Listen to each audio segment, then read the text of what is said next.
आज हमारे पास आ गई है निसान ग्रेवाइड। इसको हम ड्राइव करने वाले हैं। इसका हम एक्चुअल में जानेंगे कि ये कार चलने में कैसी है और इसमें जो इंजन आता है वो 7 सीटर के अकॉर्डिंगली परफेक्ट है कि नहीं। हालांकि बहुत सारी बातें मार्केट में इस कार के लिए चल रही है कि यार ये 7 सीटर कार के लिए इंजन थोड़ा सा छोटा है, या बहुत सारी चीज़ें ऐसी हैं कि पावरफुल नहीं है, खींच पाएगा कि नहीं खींच पाएगा।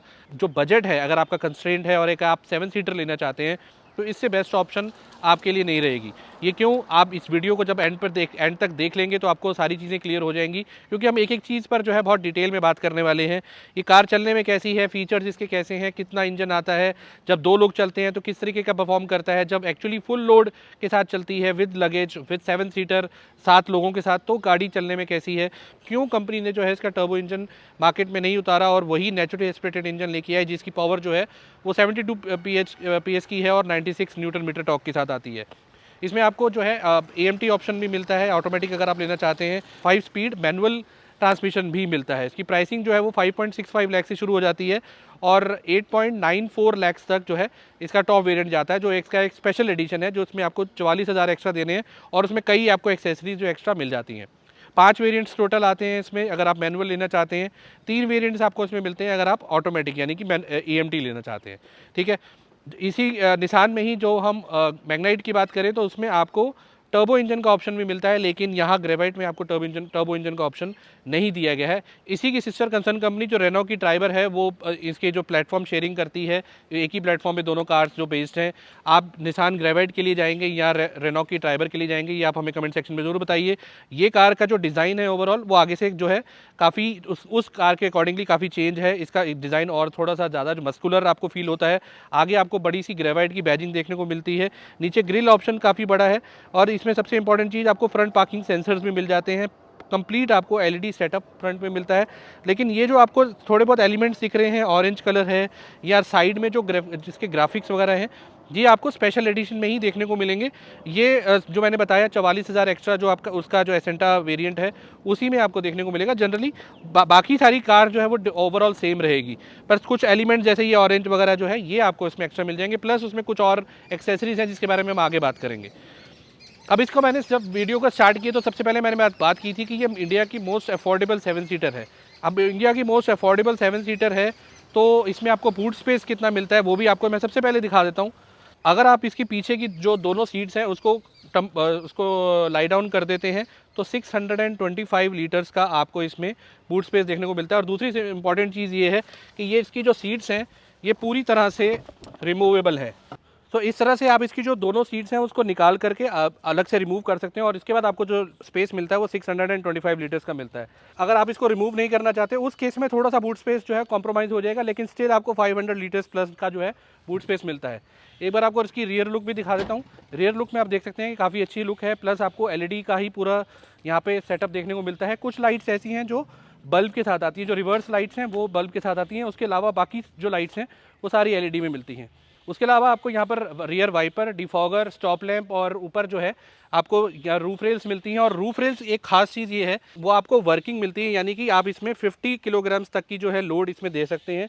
आप किसी तरह का कोई कमर्शियल सामान जो है इस कार के ऊपर सामान रख के नहीं लेके जा सकते। 185 65 R15 के टायर्स आपको मिलते हैं। व्हील कवर, टॉप वेरिएंट में भी व्हील कवर आता है, इसमें अलॉय व्हील्स नहीं आते हैं। आगे आपको डिस्क ब्रेक मिलती है और पीछे आपको ड्रम ब्रेक मिलती है।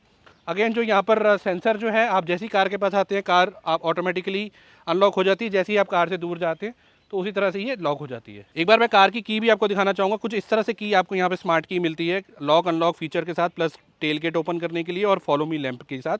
ग्राउंड क्लियरेंस की बात करें तो 182 mm का ग्राउंड क्लियरेंस देखने को मिलता है।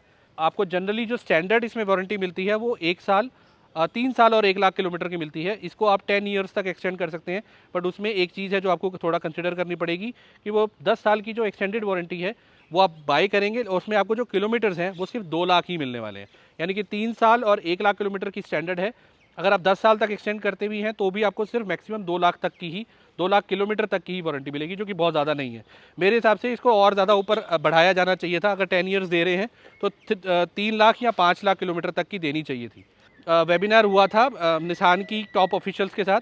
वहाँ पर मैंने स्पेसिफिकली ये क्वेश्चन जो है उनसे पूछा था कि CNG ऑप्शन जो हमें दिखाया गया था लॉन्च के टाइम पे हमें बताया गया था कि ये एक तरह का कंसेप्ट उस पे मोड में है, लेकिन क्या ये एक्चुअल में मार्केट में आएगी, तो उन्होंने बोला कि डेफिनेटली आएगी, लेकिन अभी राइट नाउ अवेलेबल नहीं है, लेकिन कुछ टाइम में आपको सीएनजी वेरिएंट भी इसका अवेलेबल हो जाएगा। दूसरी इंपॉर्टेंट चीज़ कि क्या इसमें टर्बो इंजन आएगा कि नहीं आएगा, तो ब्रांड ने कहा कि टर्बो इंजन डेफिनेटली दिया जा सकता था, बट अगर टर्बो इंजन इसमें दिया जाता तो इसकी प्राइसिंग बढ़ जाती और अगेन फिर ये दूसरे सेगमेंट के साथ कम्पीट करती, जहाँ पर फिर इसके लिए आपके लिए वो जो बाय करना थोड़ा सा मुश्किल हो जाता। लेकिन मैं मानता हूँ कि आपको एक वेरिएंट में एटलीस्ट टर्बो इंजन की ऑप्शन डेफिनेटली देनी चाहिए थी। चाहे आप 4 वेरिएंट्स में नॉन टर्बो देते, एक टॉप वेरिएंट में एक अलग से स्पेशल एडिशन निकाल के टर्बो वेरिएंट दिया जा सकता था। उससे इंडियन मार्केट का भी पता चलता कि कितने लोग इंटरेस्टेड है। तीसरी इंपॉर्टेंट चीज़ कि क्या ये कमर्शियल में अवेलेबल होगी कि नहीं, तो ब्रांड ने अभी साफ मना कर दिया।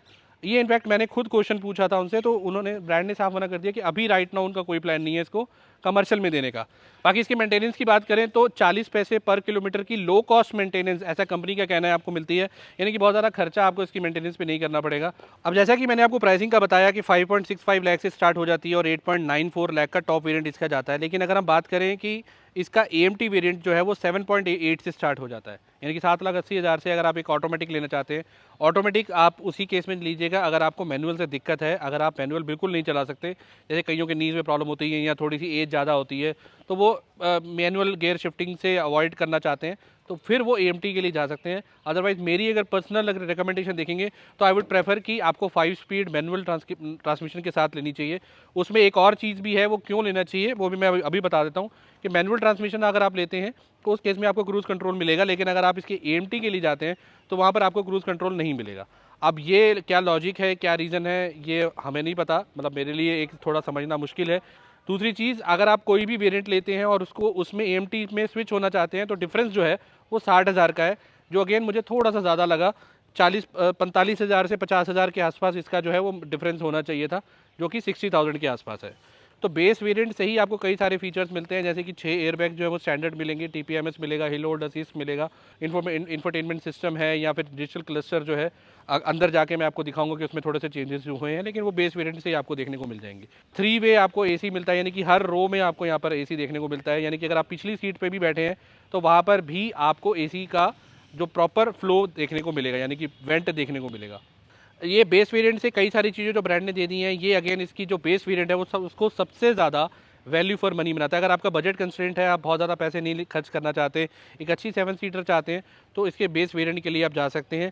मिड वेरिएंट्स के लिए कब जाइए, जब मिड वेरिएंट थोड़े कंफ्यूजिंग है, या तो आप बिल्कुल बेस वेरिएंट लीजिए या इसके टॉप वेरिएंट के लिए जाइए। उस केस में फिर आपको कोई सोचने की ज़रूरत नहीं है, जो कंपनी सारी फीचर्स आपको इसमें दे रही है वो टॉप वेरिएंट में अगेन वैल्यू फॉर मनी है, बिकॉज 8.94 लाख में एक्स शोरूम आपको मिलता है और वो सारे फीचर्स आपको मिल जाते हैं, जो आपको उसके बाद आफ्टर मार्केट कुछ भी लगवाने की ज़रूरत नहीं पड़ेगी। अब एक काम करते हैं, इसका ड्राइव रिव्यू स्टार्ट करते हैं, और भी चीज़ें हैं जो इसके बताने वाली हैं वो हम ड्राइव करते हुए आपके साथ डिस्कस करेंगे।